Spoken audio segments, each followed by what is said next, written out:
Hello everyone, welcome to my channel Supreme Divine Power. I am Supreme Energy Sujata Adhikari, Teacher of Energy Science and Spiritual Trainer. আজকে একটি দারুণ topic নিয়ে আলোচনা করব, দোল পূর্ণিমা। দোল পূর্ণিমা নিয়ে আমাদের কনফিউশন আছে যে কবে করব আমরা দোল পূর্ণিমা, 2 তারিখ, 3 তারিখ নাকি 4 তারিখ। তার আগে বলে রাখি যে বলুন তো আপনারা সবাই কেমন আছেন? ভালো আছেন তো? ভালো থাকুন, সব সময় ভালো থাকার চেষ্টা করুন, আপনার চেষ্টাই সফলতা। আমি কিন্তু খুব ভালো আছি, দারুণ আছি। প্রত্যেকটা ফেস্টিভ্যালকে আমি এনজয় করি নিজের মতো করে। তো আজকের আলোচনা দোল পূর্ণিমা। দোল পূর্ণিমা কবে হচ্ছে? 18ই ফাল্গুন, 3রা মার্চ, মঙ্গলবার। নিশি পালন, ব্রতবাস, পূজা এই সব কিছু 18 ফাল্গুন হচ্ছে 3রা মার্চে শুরু হচ্ছে, ঠিক আছে? যেহেতু আমাদের চন্দ্রগ্রহণ এই দিনে পড়ছে, তো চন্দ্রগ্রহণ তো নিয়ে আমাদের একটা চিন্তা আছেই। তো আগে জেনে নেওয়া যাক যে কখন পড়ছে এই পূর্ণিমা তিথি। পূর্ণিমা তিথি পড়ছে 2রা মার্চ, 17ই ফাল্গুন, সোমবার, সন্ধ্যা 5টা 42 থেকে এই পূর্ণিমা তিথি কিন্তু শুরু হয়ে যাচ্ছে। আর পূর্ণিমা তিথি শেষ হচ্ছে 18ই ফাল্গুন, 3রা মার্চ, মঙ্গলবার, বিকেল 4:48। এই পর্যন্ত থাকছে পূর্ণিমা। তো এবারে তো চিন্তা হচ্ছে যে যেহেতু আমাদের চন্দ্রগ্রহণ পড়ছে, তো চন্দ্রগ্রহণের সময়সূচিটা তো আমাদের জানতে হবে। চন্দ্রগ্রহণ শুরু হচ্ছে 3রা মার্চ মঙ্গলবার দুপুর 3:20 থেকে। দুপুরেই কিন্তু পড়ে যাচ্ছে চন্দ্রগ্রহণ। আর চন্দ্রগ্রহণ যেটা শেষ হচ্ছে তার সময়টা হলো 3রা মার্চ মঙ্গলবার সন্ধ্যা 6:47। তাহলে এবার পুজো কখন হবে? সকালে যে পুজোর টাইমটা হচ্ছে সেটা হচ্ছে 3রা মার্চ মঙ্গলবার সকাল 6:40 থেকে বেলা 11:59 মধ্যে করতে হবে। হ্যাঁ, এবারে সন্ধ্যায় যে পুজোটা করবেন, সন্ধ্যার পুজোর শুভ সময় শুরু হচ্ছে সন্ধ্যা 7টা থেকে রাত্রি 11টার মধ্যে। এই সময় আপনারা পুজো করতে পারবেন। তবে চন্দ্রগ্রহণ যে সময়ে হচ্ছে তার সূতককাল লেগে যায় কিন্তু 9 ঘন্টা আগে থেকে। তাই কোনো শুভ কাজ না করাটাই ভালো।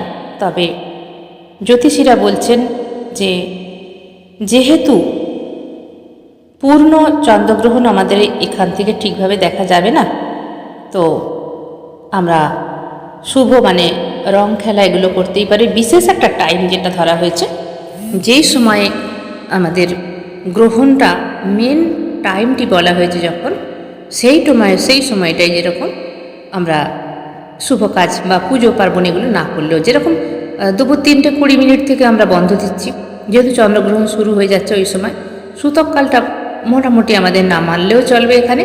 তবে যারা মানতে চান তারা মানতে পারেন। তারপরে যে চন্দ্রগ্রহণটা শেষ হচ্ছে সেই পর্যন্ত আমাদের অপেক্ষা করতেই হবে, তাই না?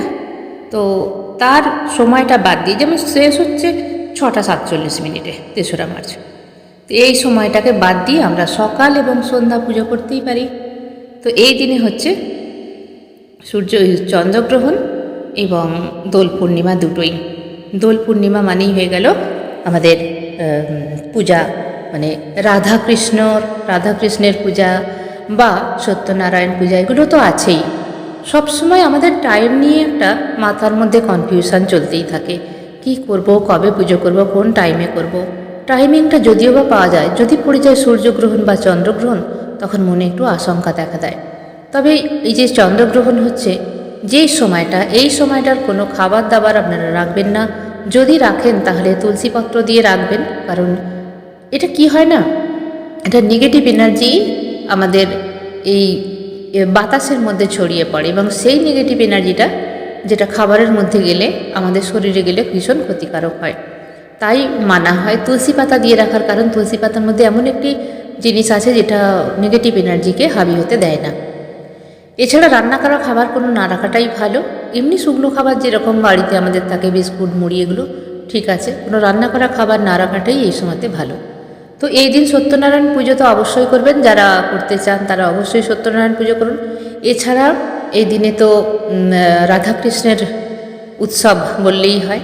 রাধাকৃষ্ণের পূজা এবং কি করবেন বাড়িতে, রাধাকৃষ্ণের নাম জপ করুন, এছাড়া নারায়ণ মন্ত্র চ্যান্টিং করুন, রাধা নাম জপ করুন, পুজো পাঠ করুন। এবং পূর্ণিমা তিথি মানেই হয়ে গেল আমরা উপবাসও করতে পারি, আবার যারা না চান তারা ফলমূল এইসব খেয়ে দিন যাপন করতে পারেন। তো ফুল মুন পূর্ণিমা মানে আমাদের যখন চন্দ্রগ্রহণটা কেটে যাচ্ছে, অবশ্যই এই মুনের এনার্জিটা নেবেন। এই মুনের এনার্জি মানে চাঁদের যে আলো, চাঁদের যে কিরণ, তো একটুখানি ছাদে গিয়ে ব্যালকনি থেকে এগুলো নিন, দেখবেন আপনার শরীরের অনেক নেগেটিভ এনার্জি চলে গেছে। কারণ ফুল মুনের দিকে যখন তাকাবেন, যখন চাঁদের দিকে তাকাবেন, পূর্ণিমার চাঁদ বেশি সুন্দর। আর বিশেষ করে মহিলাদের জন্য ফুলমুন ভীষণ ভালো, কারণ মনের কারক। আমাদের মহিলাদের মনের ভেতরে থাকে অনেক কষ্ট, যন্ত্রণা, যেগুলো ঠিকভাবে প্রকাশিত হয় না, এবং মুড সুইং ভীষণ পরিমাণে হয়। তাই এই চন্দ্র চাঁদ যেরকম একটু একটু করে কমতে থাকে পূর্ণিমার পর, আবার অমাবস্যার পর একটু একটু করে বাড়তে থাকে, মেয়েদের মনটাও ঠিক সেরকম। কখনো ভালো আছে, কখনো হঠাৎ করে মন খারাপ, আর এরা কাউকে কিছু বলতে পারে না। খুব কম মহিলারা আছে প্রকাশ করতে পারেন, কিন্তু চেষ্টা করে নিজের ভেতরে রাখার। সেই জন্যে মহিলাদের মানসিক কষ্টটাই বেশি।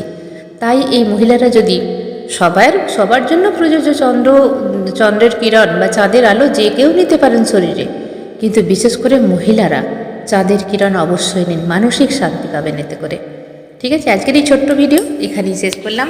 সবাই ভালো থাকবেন, দারুণ থাকবেন, আনন্দে থাকবেন। ধন্যবাদ।